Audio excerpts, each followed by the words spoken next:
And to your question, in the Middle East, well, honestly, it is unfortunate that, as you said, things are very hot, things are very difficult. Israel and Iran are on a confrontation. Much likely, by the way, at the end of this recording, you will see that Russia and Ukraine are also in such a similar issue. And so, basically,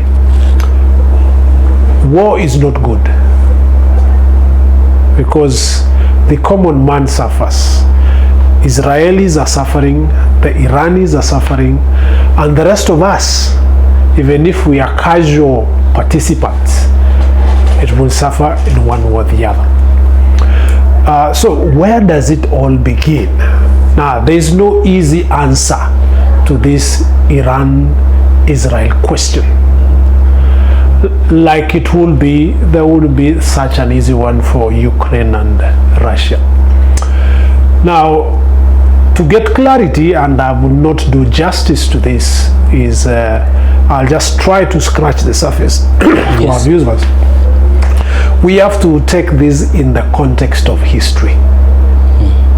Now, way back in 1920s, that's when we had the Irani Pahlavi family, the Pahlavi dynasty, who were ruling in Iran.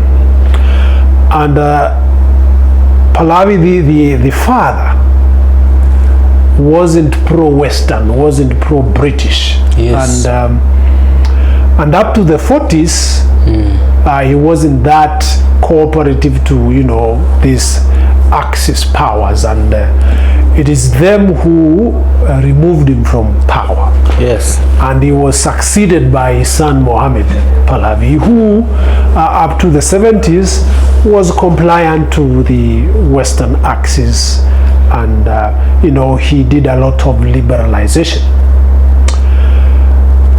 But after that, the Ayatollahs are the ones who are now ruling. The supreme leader. The supreme leaders are the ones ruling Iran now.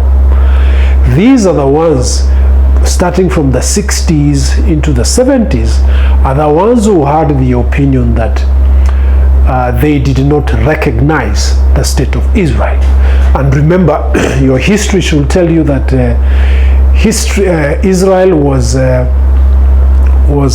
formed in the 1946-50s there. That's when the state of Israel became recognized. So the Ayatollahs, they said Israel should be removed from the face of the earth. Should be terminated. They should be terminated. Yes. And that's very significant. Yes. These are Jews, and by the way, the Israelites consider the Iranis consider the Israelites as the Zionist. So with the Ayatollahs in place and with the objective of removing Israel or wiping it out from the face of the earth, then we have a big problem. Now, Israel is instituted through the crown, the British crown. They place it there. And so now, there is a problem we have here. Now, back to today. If historically, the Israelis know that they are not supposed to be there, and remember, Israel and Iran are neighbors. Not they're direct, the same not region. direct neighbor. Yeah, they're the same. Yemen, there is Yemen between. They in the same. It's region. It's the Arab region. Yes. They're neighbors. And so when Iran is, they have their nuclear program.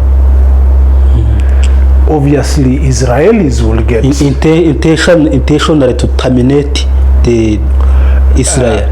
You could say so, but from the Israeli point of view, if these Iranis are having a nuclear program and they are expanding it to weapons grade, not civilian use, then Israeli under Benjamin Netanyahu, you are going to get worried.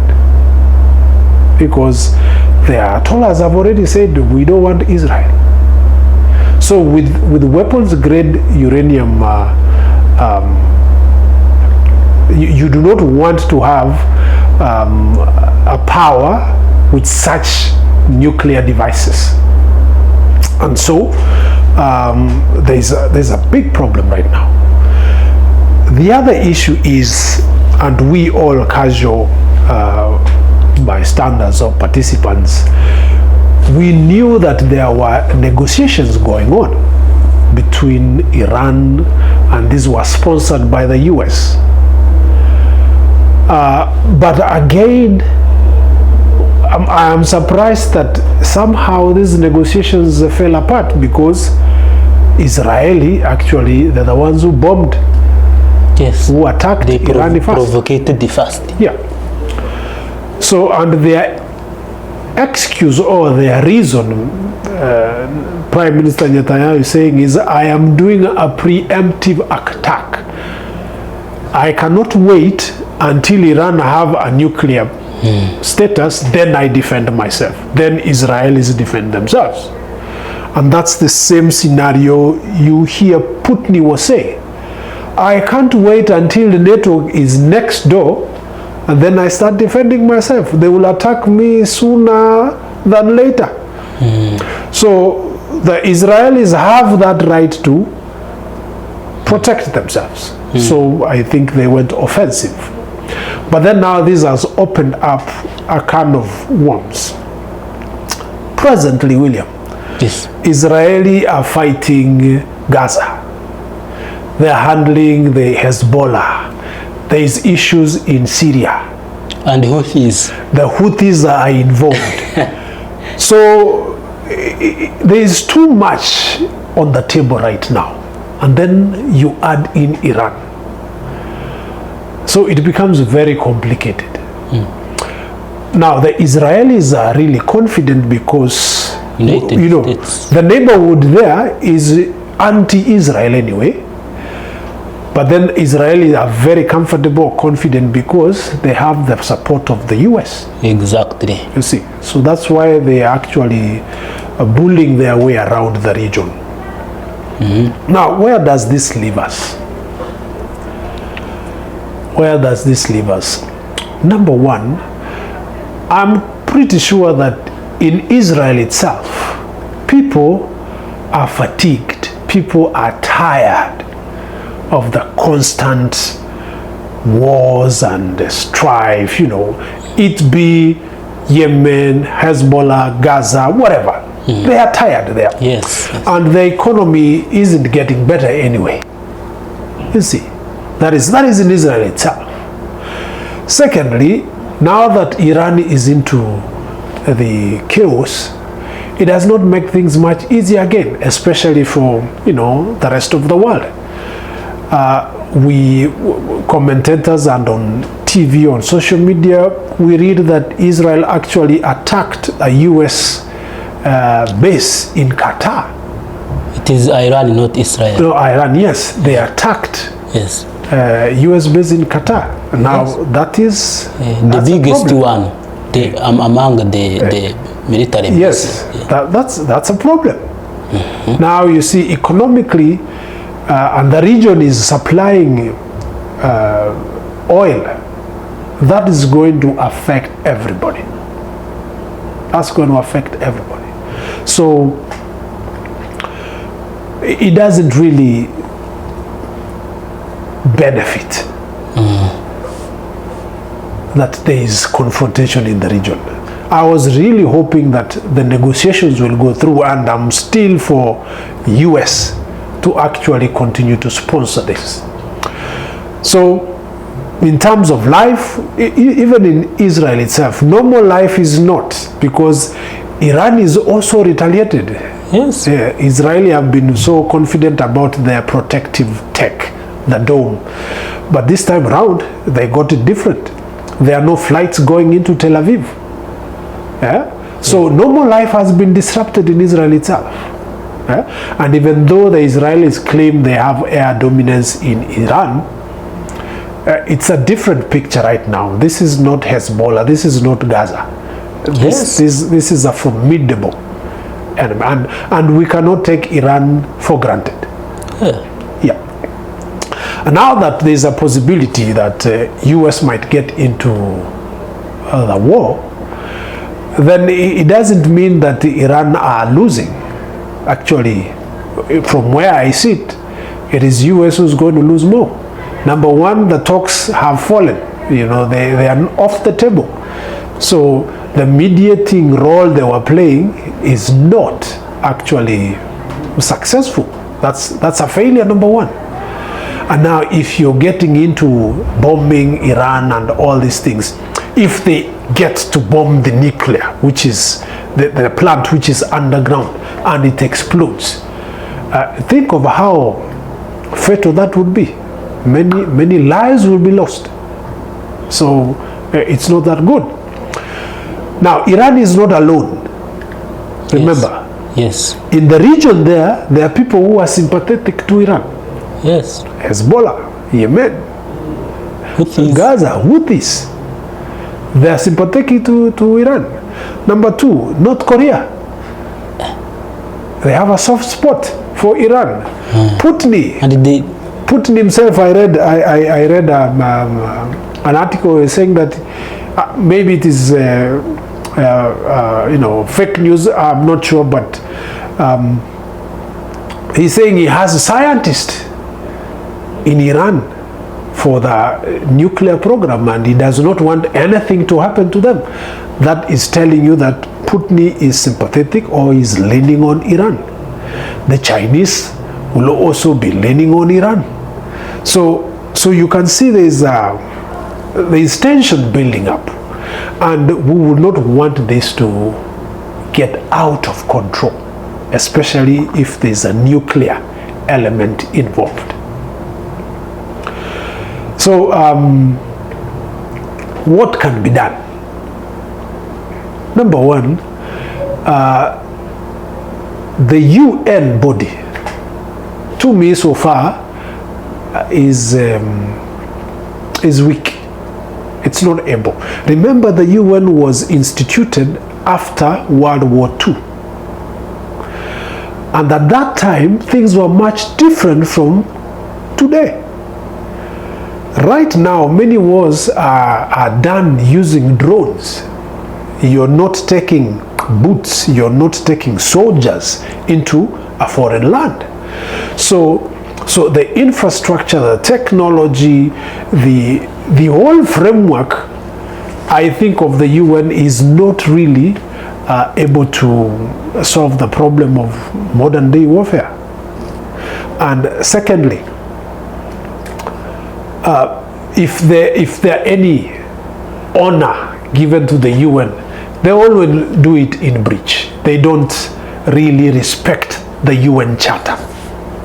So number one, the UN Charter needs to be revisited so that they could see how do we as a UN become relevant in this 21st century. We were in the 18th century when it was instituted. So there's a lot that to be done. There are other institutions like ICC, International Criminal Court, International Justice System. All those seem to be very weak, especially in the wake of what is happening in the Middle East. Having said that, William, I think we also need to give diplomacy its rightful place or pride. And now that the US are the ones who are sponsoring, they were sponsoring the first talks, and I also read that Putin had also brought up some suggestions. So we should give way to diplomacy so that there can be a common understanding. There can be an amicable way of resolving this. Now, in the background, there are people who want the war. There are people who want Exactly. destabilization. Yes. There are people who... Most especially Westerns. Yes. And I'm getting into that. There are people who actually are saying they need to do a regime change in Iran. Now, I don't think, and if this is being sponsored by the US, I don't think, or I kind of have a pretty picture idea of a regime change in Iran, what it will look like. History tells you there was a call for regime change in Iraq. So they removed Saddam. Are the Iraqis happier anyway? No. There was a call for regime change in Libya to remove Gaddafi. They removed Gaddafi. Are the Libyans anyway happier? No. It is a failed state. It's a failed state. There was a call for regime change in Syria to remove Assad. Are things anyway much better? No. So saying that we want to remove the Ayatollahs, I don't think that's the solution. Because we know what has been the case before. In Iran itself, there are people who are tired of the Ayatollahs. Yeah. So you're going to have internal strife. So that's going to get more chaotic as it is right now. So diplomacy has to take the forefront, and that needs bold leadership in the region. Yes. Benjamin Netanyahu has always been the Prime Minister of Israel, and I think the Israeli question makes it easier for him to continue to be in power. I was listening to Bill Clinton, former president, US president, saying that this works for the Israeli PM because with this agenda that we have an enemy next and we need to fight him, Netanyahu has always been in power because of basically war. So diplomacy again tells you what will work. So we need bold leadership in Iran, in Israel, and whoever is going to be interested there. So it is, the rest of us and the rest of the world, we depend on, there are trade routes from the Gulf. Import, export. I'm right now just finished international trade in the economics second year class, and the question of how trade organizations are affected by geopolitics is something you cannot ignore. So it is key that we have diplomacy. Now the other element which also I might want to address is there's always this, if you checked the news outlets, you look at BBC, CNN, whichever Western sponsored news outlet, there is always this agenda that the Western, championed by the US, they're the ones who are always doing the good things and the others are not good. There's a good guy and a bad guy. And in that equation, the West is usually portraying itself as the good guy. If you look at, again, Saddam was the bad guy, so the US was the good guy. Gaddafi was the bad guy. US is a good guy. This kind of approach, which is one-sided, will sabotage diplomacy. So I think regional diplomacy needs to play a role. Let us not allow propaganda, allow skewed approach to analysis. Listen to any commentator from the West.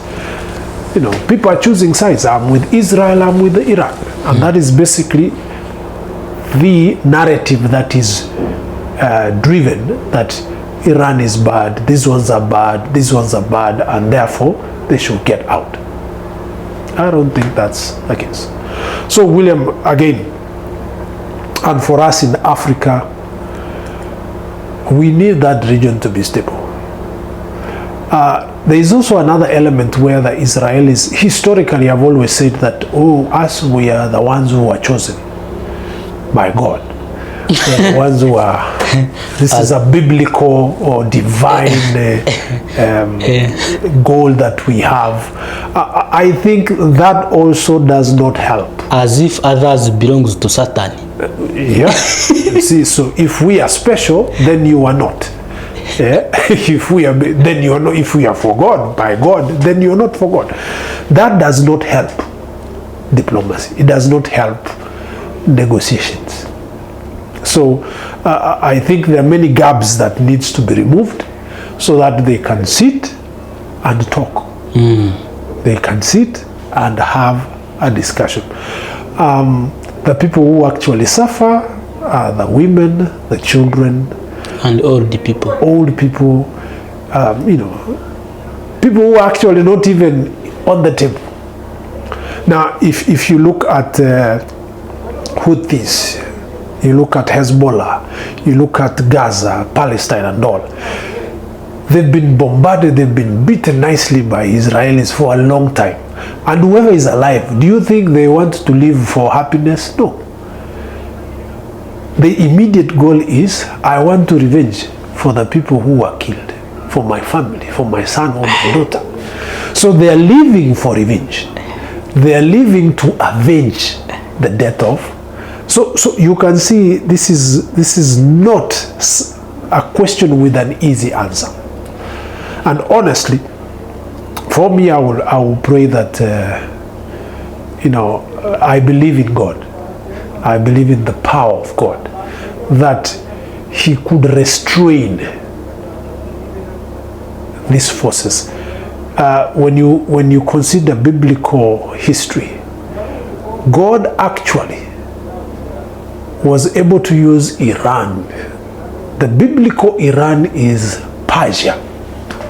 Iran in the Bible times used to be Persia. And Persia was actually an instrument of God, an instrument of peace.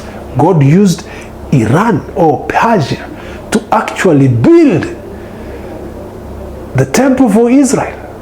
Right now, all that doesn't count, you see.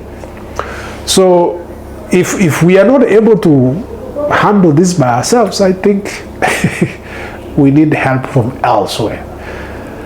And so that's my take. Bottom line, diplomacy. Diplomacy. And that requires bold leadership. Why discussion didn't come before? No, there were discussions going on.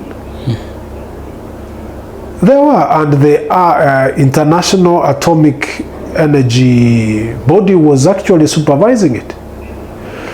But it is alluded that even though the negotiations were going on, that the Iranis were still going on with upgrading their plant.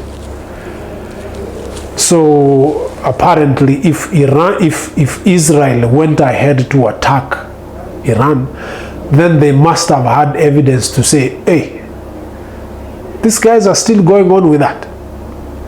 So there is that claim that even though the talks were going on, Iranis were actually not, they were not bound by the agreements. So, but again, somebody wants war.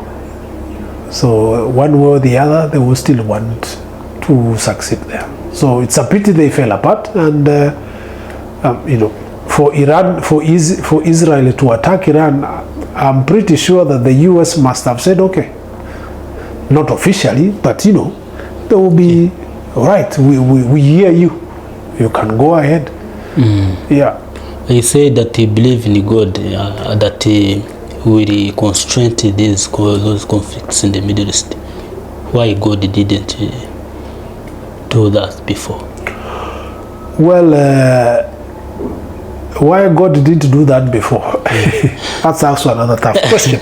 But if I take you to one writer called Matthew. Matthew quotes his teacher, and his teacher was Jesus. In chapter 24, Matthew says that, quotes Jesus saying that before the end comes, you will hear of wars and rumors of war. So basically what Jesus was saying there, he had prophesied, he is able to see things ahead of time. Now, why do we have wars? Why do we have evil in the first place? It's because we are left to ourselves. If you pursue that biblical narrative, before there was peace, there was happiness, there was love.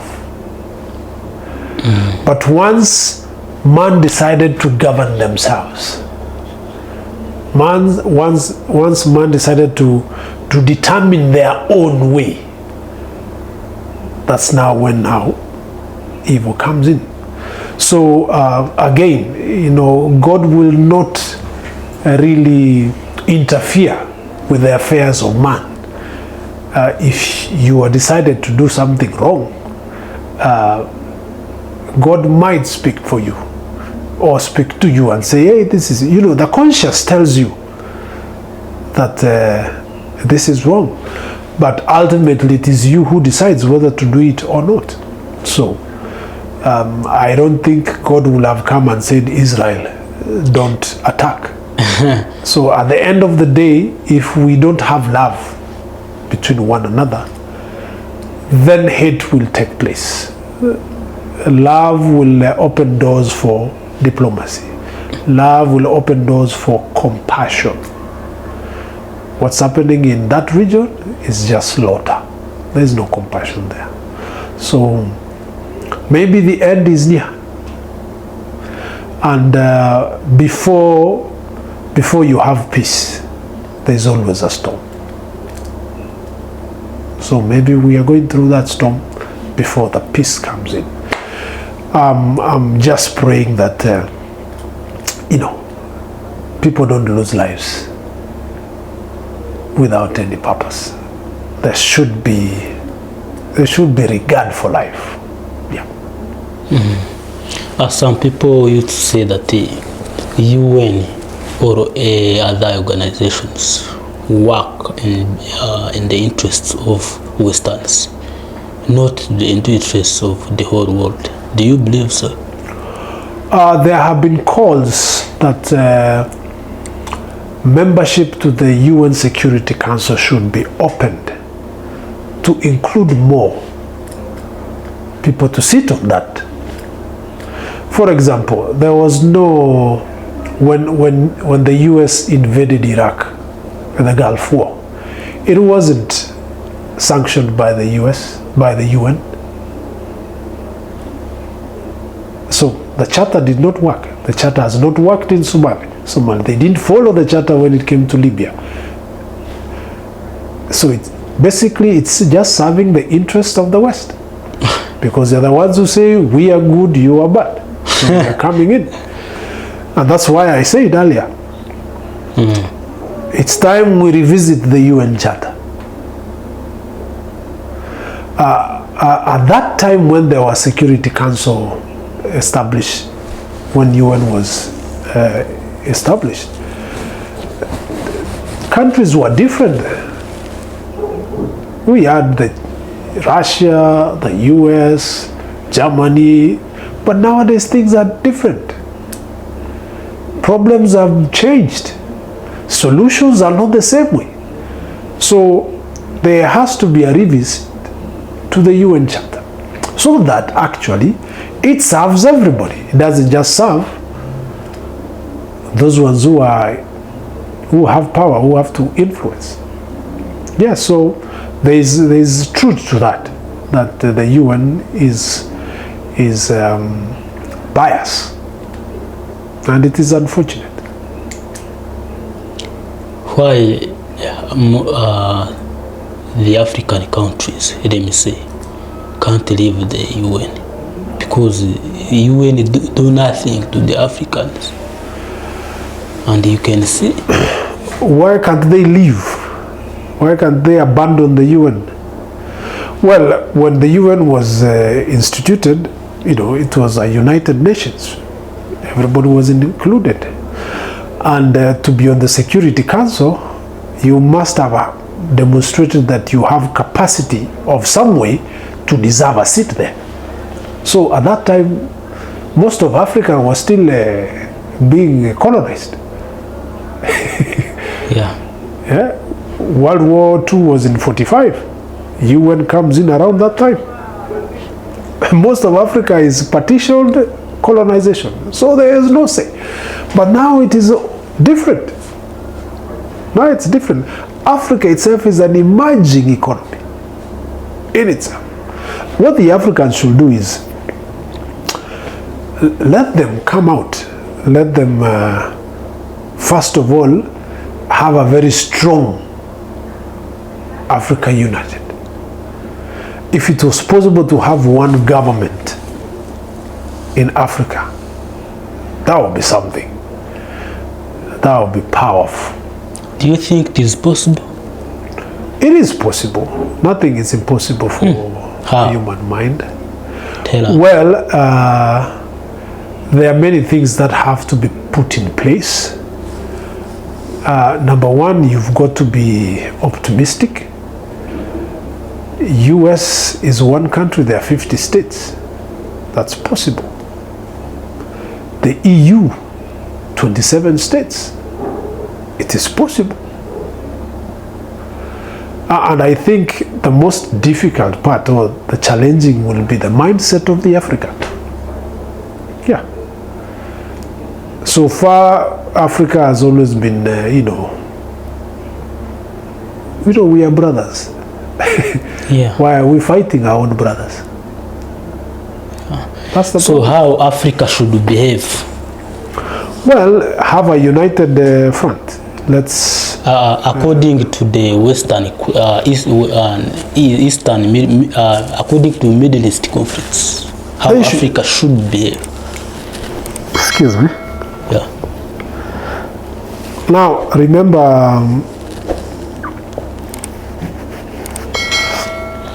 I think it was the current South African president, who led a delegation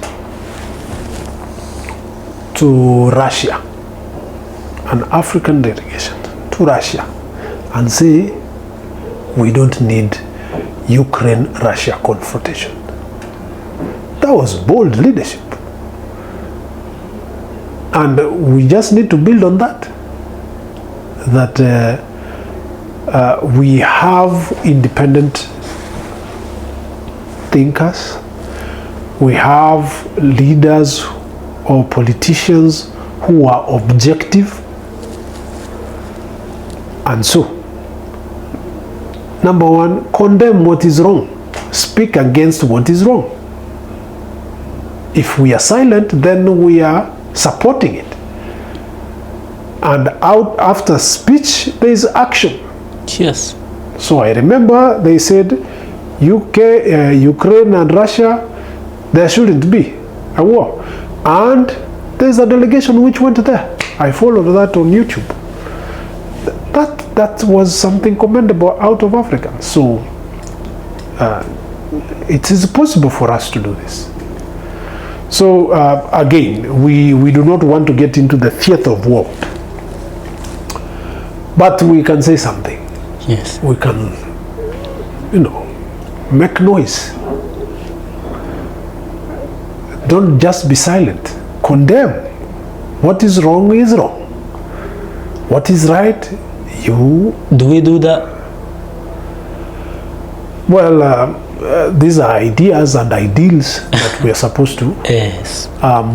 I don't want to speak for many, but most of our African presidents, apart from President Paul Kagame, and the one who is the one who I know is very objective, is very bold.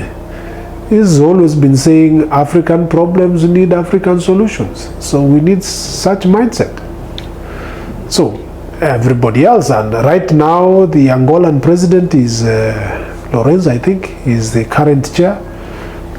He has an opportunity to be able to take advantage of and see how can Africa be an instrument of peace in the Middle East.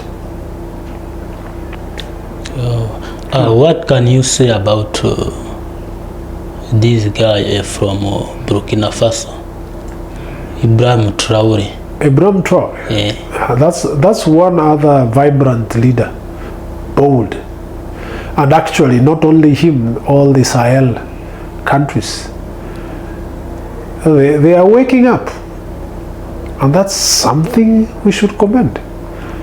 That is something we should commend. So, you know, be patriotic, love your people, love your country, and fight for it. Yes. Because the colonial masters were not there, or are not there for you. They are there for themselves. Yeah. That is open. That's open. And it's no big secret. The Belgians were asked to leave Rwanda very recently. So there are reasons for that. So when it comes to the Sahel nations and Africa in general, I think there's something we can learn from Traore. And that is basically to put Africa first, not yourself. Put your country, your people first. See how do you change their lives. Yeah. Yeah. It's unfortunate in Kenya. I come from Kenya right now. We are not in a good place. Our leadership is compromised. So when we hear of good tidings, or you know, this is doing this, and the president is doing that, you're happy for Africa, and that's where we should be heading. Africa doesn't need charity; it needs clarity. It needs leadership. Yeah, we have all resources. It's just poor management. That's where we've lost our way. Yeah. Yep. It seems like in the China and Russia are going to, or they are already participating in the Israel and Iran crisis. Do you think the war is going to prolong? Well, let's see how things unfold. Obviously, China and Russia, they have interests in Iran or with Iran. Big one. Yes. Big, so we don't want a World War III. If you talk to these generals, they're the ones who actually understand war. Unless their mind is sick, they don't want war. They don't want. And nowadays, actually, anyway, with the possibility or the technology available of just sending your missiles with precision, and you're not putting your soldiers on the ground. Basically, what it means is the civilians are the ones who are going to get hurt. So let Russia and China and all the others get involved objectively. You see, like Germany right now cannot say anything because they have historical baggage. They can't condemn Israel. No. Yeah, they can't. They cannot. So the rest who can do something, let them do it constructively. Let them bring about solutions and not just support a war. And wars are basically They are very entrepreneurial anyway. For those ones who are selling military equipment, technology, guns and all, that is Likud. Was entrepreneur in the sense that after the war, then we come back and build it up. So those are selfish ambitions. So let them get involved, but not confrontational. Rather, bring in solutions. But the North Korea guy said, no, me, I'm ready. Yes. These guys, Ayatollah and Kim Jong-un, what they say, they do it immediately. Well, that's why we should take them serious.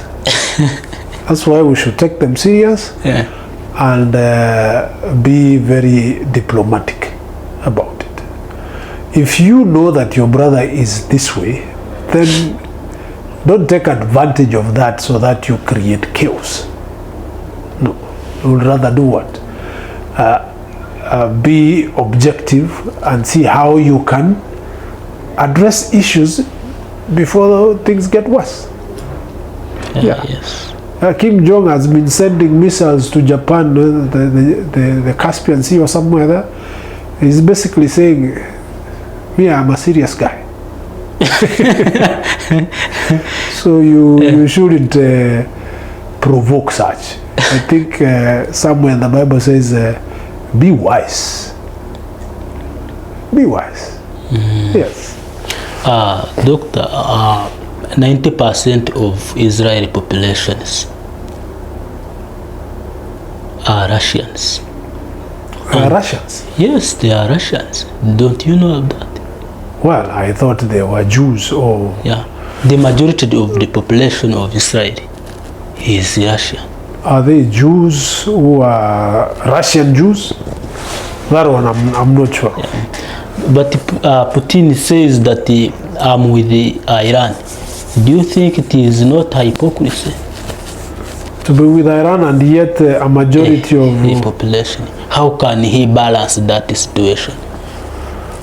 No, from where I see it, I thought the state of Israel was a Zionist state. It was basically Jews in, What I know is in Kiev, in Ukraine, those are Russians. Yes. But when it comes to Israel, I'm not really, I can't. Though I know that Russia was helping Assad in Syria war. But when it comes to Israel, I don't think. What I know is Russia will be with Iran. They are sympathetic to Iran. And why would he be sympathetic to Israel? The Ukraine war is basically US attacking Russia. Ukraine is a proxy of the US, of the NATO. And the NATO is US. So Russia will not be in bed with Israel. Yeah. Yeah. Economically, how the Middle East conflicts going to be affected? Well, as I mentioned earlier, there is already fatigue.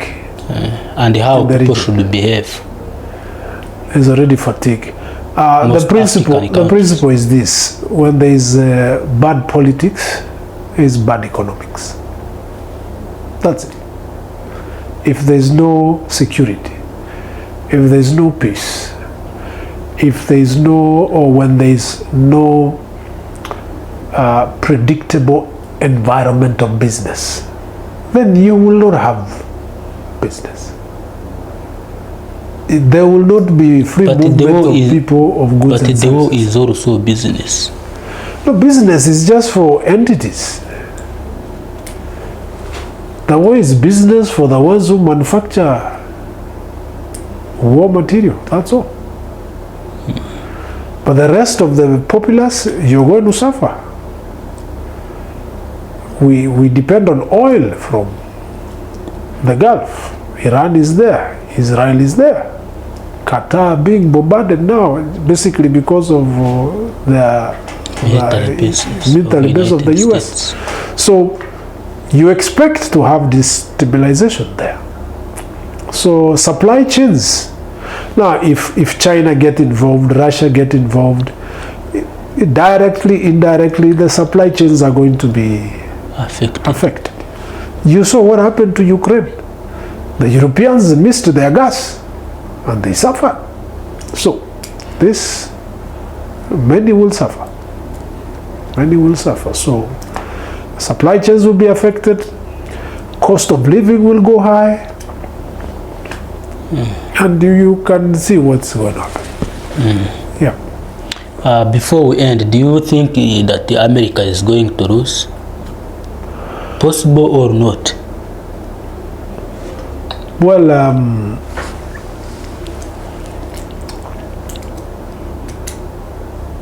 since US was sponsoring the first talks, and somehow Israel found themselves attacking Iran, from where I sit, they have failed. They are losing.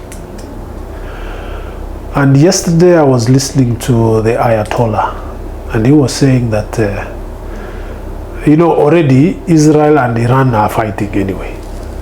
Yeah. So if US comes in, it is US which is going to lose more. I think they should take him very seriously. Why is he saying that? Does he know something that we don't know?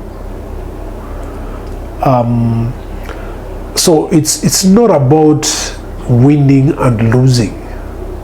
That's the question now. Should we all be worried? Yes. It's not about winning and losing. If you win, somebody's going to lose. Many people are going to die. So this should be resolved. And the US, who has always been the number one guy and the good guy, he should actually bring that onto the table and see, let's put this to bed. But with the way they are together with Israel rather, I really don't think so. And you heard Trump saying, Iran must sign a deal, they must surrender. That's the other call. He was saying that Iran has to surrender. Now, that is not diplomatic language. And it is not possible.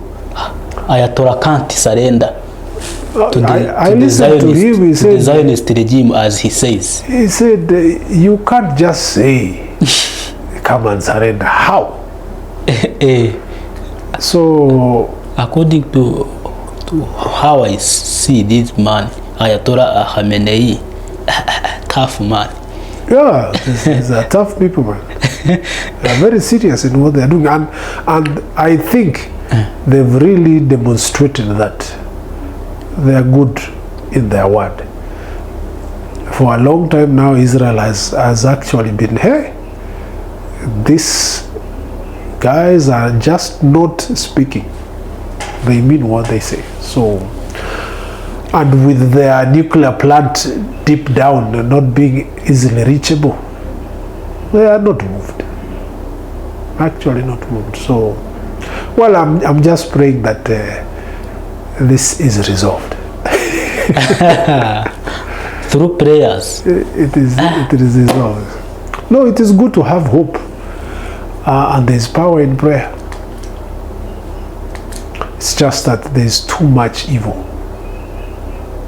These are the days when the love of man is cold.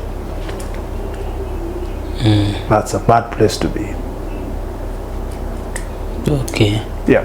Have you heard Houthis president's speech? No. I haven't yet caught up with him. But I can also, it is easy to actually read along the lines or between the lines. That would be a very tough position to be in. A very tough speech saying that you are going to terminate a Zionist regime if they attack Iran. Yeah, so that's what I was saying, that Iran is not alone. So if they attack Iran, and America knows. if they attack Iran, they have to get worried about the Houthis. They have to get worried about the Syrians. They have to get worried about Hezbollah. Yes. Those are many questions unanswered. Yeah. Dr. Arbat, we thank you for your time. Thank you so much, William, and it's a pleasure to be here. Yes. I think for the next time, if we invite you, will be present. Well, we have to make time. We have to make time so that we can support the channel. Yes. And maybe through this channel we can actually have a voice in the matters that involve us or concern us. And as for this, we need diplomacy. Yeah. Diplomacy has to take its place, or pride. Than offensive. Yes. Than offensive. War is not good. Yeah. Yes. Thank you, sir. You're welcome, sir.